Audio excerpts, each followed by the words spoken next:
In this video, I'm going to talk about unhealthy ENTP.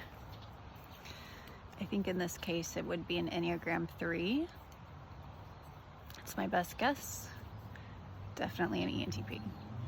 So I was acquainted with this person for about a year and a half. They really have that mask down, that's for sure. You know, good at smiling, good at using words. If you met him on the street, you'd probably think, oh, what a nice guy. He seems really empathetic. Is he though?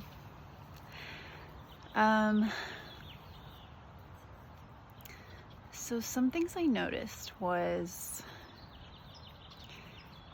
in the office, you know, there's office workers. I didn't work in the office, but I get along with pretty much, you know, I get along with my coworkers. I play nice. I help people out. People help me out. I have good relationships with my coworkers, generally speaking. So people confide in me. And I see things, I hear things, I experience things also. So, okay. So people in the office, like, he tended to hire, like, the people in the field, a lot of SE users, like INFPs, ESFPs, like ISTP, ESTP, like he really navigated towards the SE users. He definitely liked hiring people who he thought he could manipulate. Now, I've worked a lot of my boundaries, so I was not one of those people. But I got to watch him do it to other people. One girl, an ISTP, so, you know, I tried to coach her along the way. Another girl, I think she was an ESTP. I'm not sure, but she definitely had a difficult time saying no. So, like, you know, these girls, they don't want to do it. What he's asking, they've already done their work, like, they're good workers, but then it's like, he'll sweet talk them into overworking themselves, you know, doing things they don't want to do. And then, well, the ISTP, she's like, cries literally, and she's telling me, and like, so I had told her, you need to have boundaries, like, you need to say no. So then, like, that week or something, I see her in the office again, and she's crying. She's really upset, and she's like, well, I tried to, and he said, you can't say no, because he has this, the ENTP, he has this voice that's like a nice guy voice. Even when he's mad, he has a nice guy voice. Of course, he always dresses nicely, always has his hair perfect in place. Okay, but what I noticed about, like, in the office, like, there's a freaking high turnover place at that place. Obviously, I can't say where it was, but high turnover. And it's like the competent people in the office, and this happened multiple times, so it's a pattern at this point. It's like he would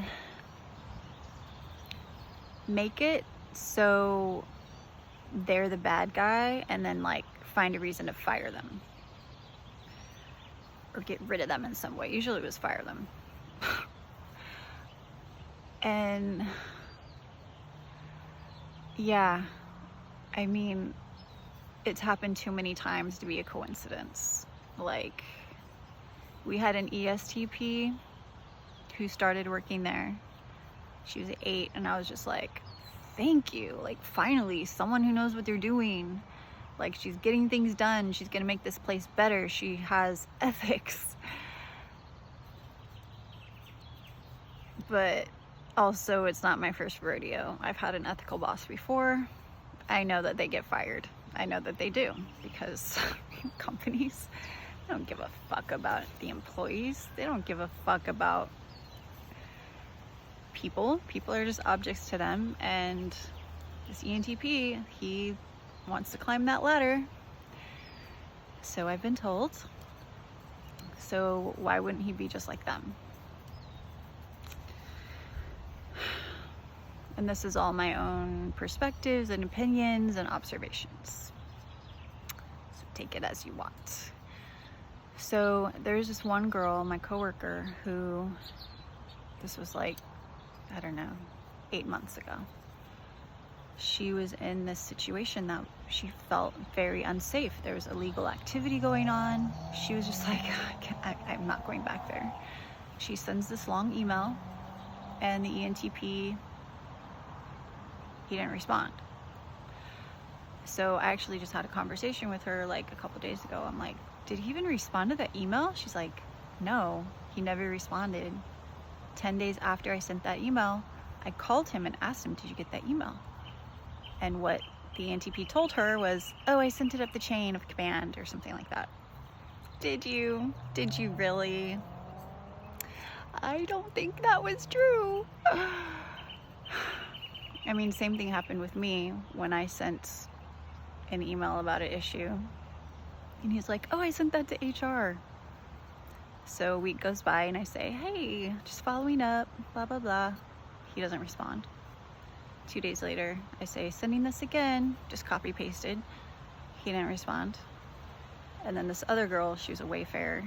She sends this long email talking about how the company is embarrassing me and these issues keep happening, and like, all valid, all valid.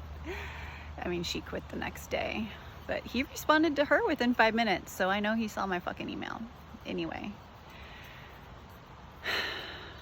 If he opens his mouth, he's lying.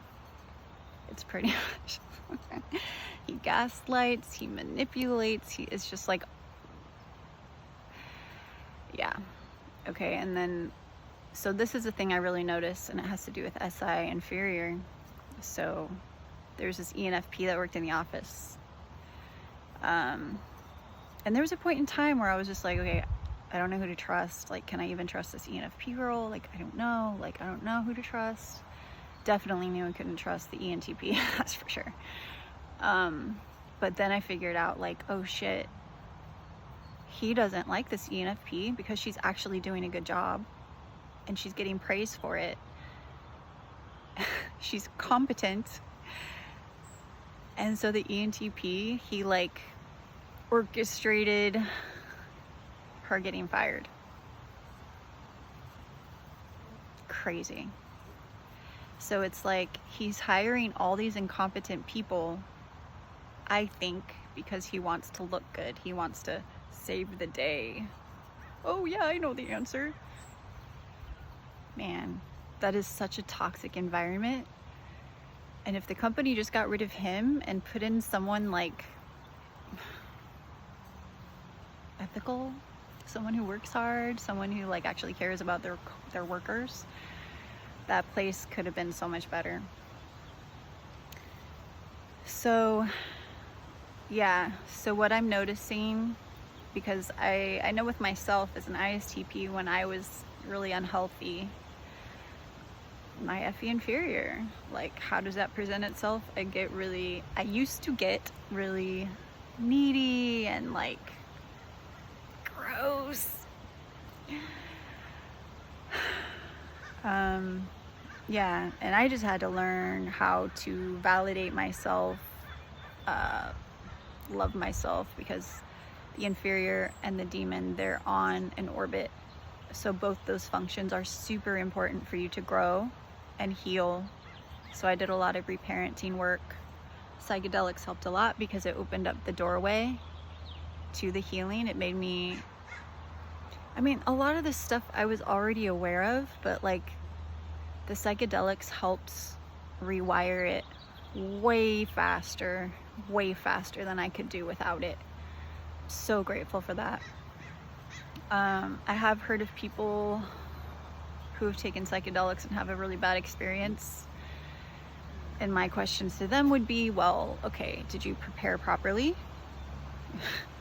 Like, did you do it properly? Like, I tend to think people aren't as competent as I am with a lot of things, which I don't know. I think a lot of ISTPs feel that way. I mean, we have SE parent, like we're just competent at things. And TI hero, like we're able to figure things out.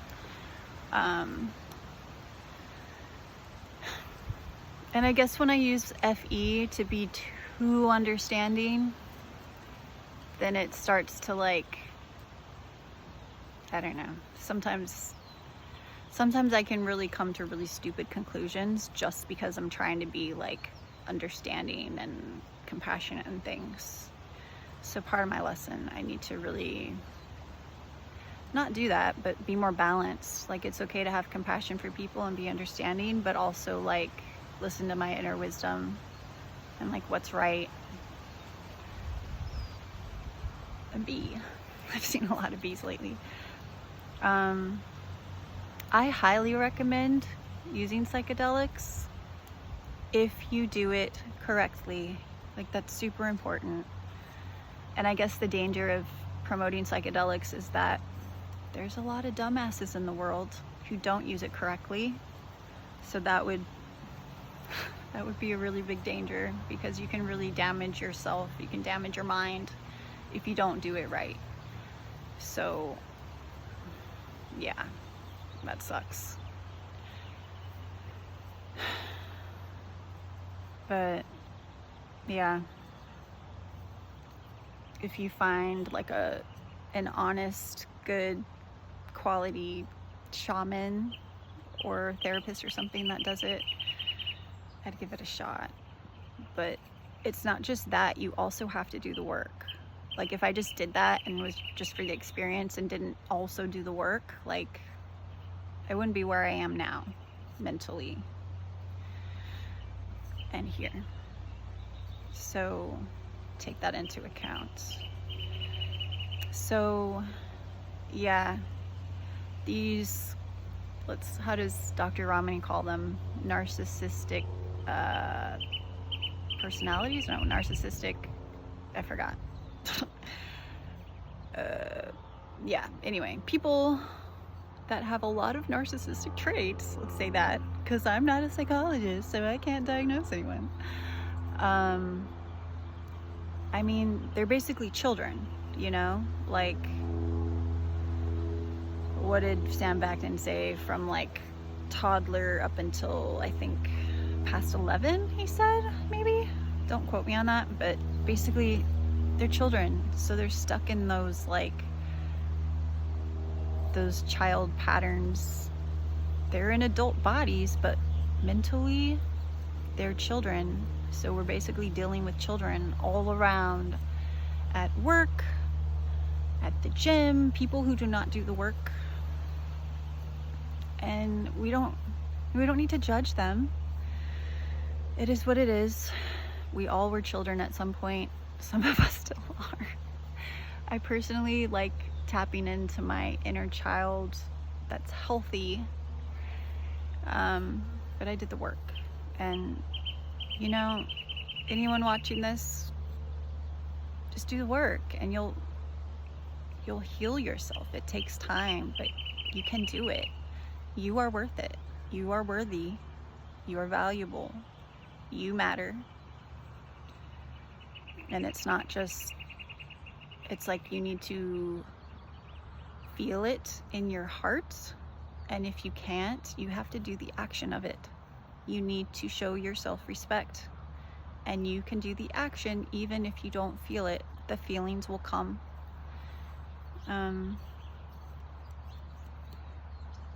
So I just want to say something nice about ENTPs, because I know you guys get beat down a lot and it sucks. You have the capacity to be extremely kind, tender, honest individuals. For as much darkness as we all have, we have just as much light. And it's really a choice. It's a choice. Change the thought patterns, change your habits, have some self-awareness, and little by little you can become a better you every single moment of the day if you choose to. So yeah,